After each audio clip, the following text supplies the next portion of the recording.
Hey, what's going on everybody, and welcome back to the Whiskey Cove. And on today's episode, we talk a little bit about the whiskies and bourbons to be released in the month of February, part 2. Run the video.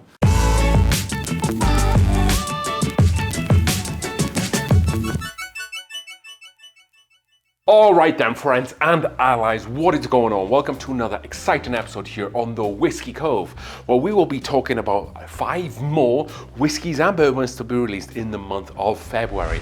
We already did a part 1. This is part 2 because there is so much coming out. You can watch these in whatever order, so if you haven't seen part 1, watch it after this. With that being said, if you don't already know, we are giving away a bottle of Pappy Van Winkle Old Rip 10-year with 5 other bottles. Go down in the description down below for all that information. You have to be a subscriber and you have to submit your ticket free of charge. Doesn't cost you a single penny, and some lucky person is going to come away with an Old Rip and some other great bottles too. With that being said, let's delve head first into bottle number 1, and that is going to be Barrell Foundation Double Barrel Bourbon. So I haven't really tried much from Barrell at all. I do like the Barrell Rye Seagrass. I think that's a great sipper for the summertime. However, this is a double barrel bourbon, so like a toasted bourbon if you like. 50% ABV or 100 proof. So I really like that just off the bat, because most toasted whiskies, toasted bourbons and ryes sit around 45% ABV. Think Elijah Craig Toasted, think 1910s, think Michter's, or a little bit lower. So I like the extra ABV and proof. So this is going to be a blend of different whiskies from around the USA. So a blend of Kentucky 8-year whiskey, Indiana 5, 6, 9-year whiskey, Tennessee 8-year, Maryland 5 and 6-year.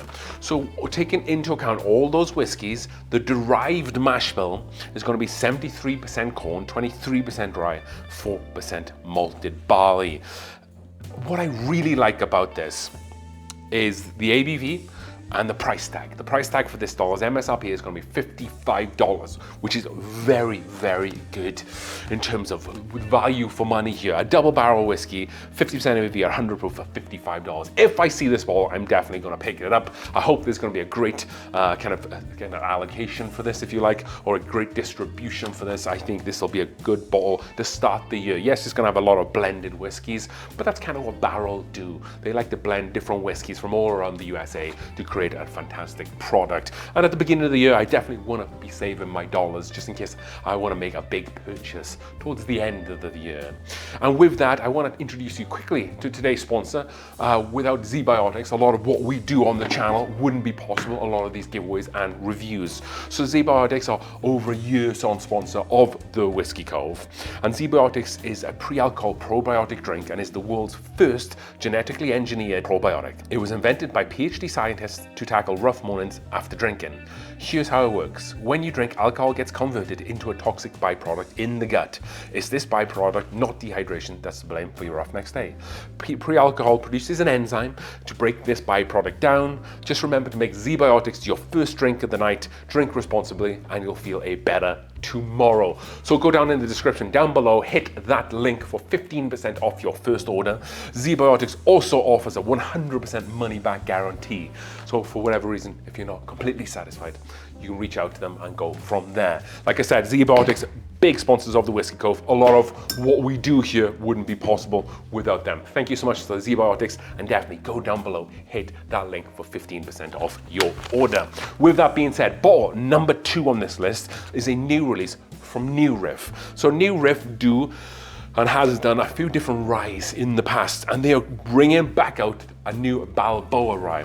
Big fan of the malted rye, and we also have a Balboa Rye back there, also very big fan. So the fact that it's coming back again, I'm very excited about this bottle. So this is one of New Riff's specialty whiskies and kind of remains a bit of a favorite. They have a few different specialty whiskies, and this has been there for a long time. So this is going to be aged 4 years, and it's going to be bottled in bond, but it's also going to be non-chill filtered. And here at the Whiskey Cove, we really like non-chill filtered whiskey. 4 years old, so the one I already have is 4 years old as well. You would never know. I think New Riff on this specific bottle, yes, this new batch could be different. However, on the old batches, you didn't really get any youthful notes. If someone give it to you, you would think it's about 7 or 8 years old. So 4 years bottled in bond, it's going to be 95% heirloom rye, and then 5% malted barley. That's going to be the mash bill there. 50% ABV or 100 proof because it is bottled in bond. You can buy it now on New Riff's shop if you're able to have whiskey sent to you, that is. I know some states don't allow that quite yet. MSRP has gone up a tick on this one. Previously it sat right around $50. This new release is gonna set you back $64.99. You can get that, should be able to get that online right now, or should be distributed to you. New Riff have gone on leaps and bounds with the distribution. We see them a lot now in Colorado, where maybe 18 months ago you couldn't find any. So obviously location might vary on price as well. Bottle number 3, and we are going to WhistlePig, because I'm going to try and keep a very straight face throughout this edition of WhistlePig, and it'll become quite obvious. Zip it. It'll become quite obvious why. So WhistlePig are back with a new release, and that is Snout to Tail Bourbon. Aged 10 years, that's great off the bat. And it's going to be 44% ABV or 88 proof. So a 10-year aged bourbon. I would like that ABV and proof to be a little higher, just because I really like my whiskey to be about 50% ABV to about 60% ABV, 100 proof to about 120 proof. However, this is a little on the lighter side with that 10-year age statement. So this is a non-disclosed mash bill. I wasn't able to kind of nail down the mash bill on this, but the standard mash bill for what WhistlePig put out bourbon-wise is going to be 97% corn, 2% rye, and then 1% malted barley, which is very heavily leaning towards the corn. A lot of times they'll just use this base bourbon for different things, so it's very possible it could be for this whiskey too. This is going to be a blend of Vermont, Kentucky, and Indiana, so that mash bill generally is a mix of what they already use for like their regular edition bourbons and whatnot. MSRP is going to be $90 on this bad boy, so $90 for a 10-year bourbon. If it was 50% ABV, I would be very much okay with that. I just don't like the ABV. I think you're better off probably going for a Russell's, and if you can find a Russell's 10, or if you can find an Eagle Rare 10, albeit Michter's 10-year single barrel bourbon is around this, it is exactly 10 years, around that ABV and proof, and it's like $200. So, that's the market. It's kind of whatever you're willing to pay for it. Then that's what the money's going to be worth to you, or that's what the bottle will be worth to you. Next up, and we have a new release from the Michter's distillery. I must have primed myself a little bit with that, and that is because they are bringing out a brand new Bombergers. Not the 2025 release of Bombergers. This is going to be a completely separate bottle. This is going to be Bomberger's PFG bourbon. So what does PFG mean? Precise fine grain bourbon. I've never heard really that saying too much before in whiskey, and being a big lover of Bombergers, this has definitely caught my attention. ABV is going to be 50.1% ABV or 100.2 proof. So what is the regular ABV of Bomberger? So the regular ABV of Bomberger is 54% ABV or 108 proof.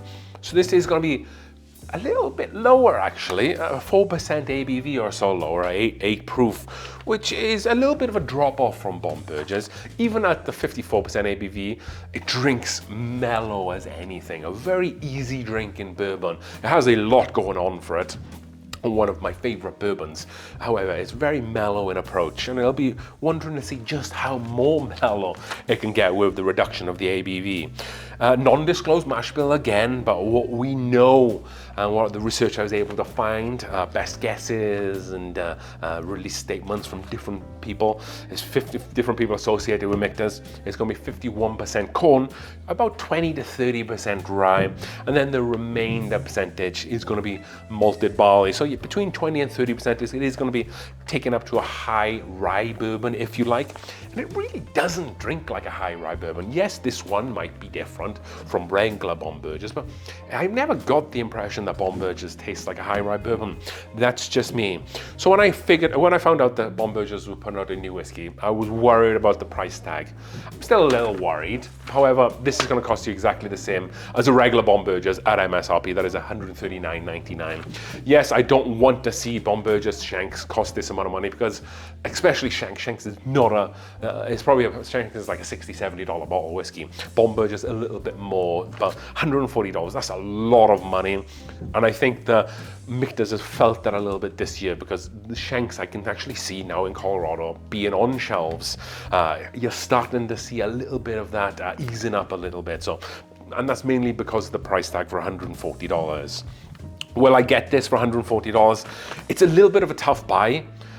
I think that I will. Just being a big Michter's and Bombergers fan, I think that I will kind of bite the bullet a little bit on this one and get it. I'm not spending $150 on bourbon all the time, maybe more so than a lot of you folks at home, so I understand that, mainly because we have the Whiskey Cove and I want to keep bringing you great content.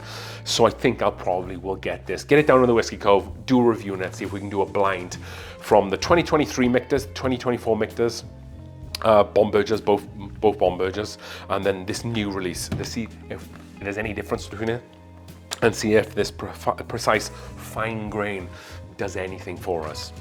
Moving on, we have number 5, and that is Bulleit, because they are back with a very interesting release, and that is Bulleit Bottled in Bond Bourbon. Why is this interesting? Because for this to be called bottled in bond, it has to be from one distiller over one distilling season, 50% ABV or 100 proof. What that generally means for this whiskey is that this is 100% Bulleit distillate, which is really exciting, because I don't think we've ever seen a 100% distillate bourbon from Bulleit. Primarily, they source a lot of their rye from MGP, some bourbon too, but a lot of the Bulleit bourbon that you try are kind of just blends from Four Roses and MGP. But this is everything that Bulleit has, 100% Bulleit.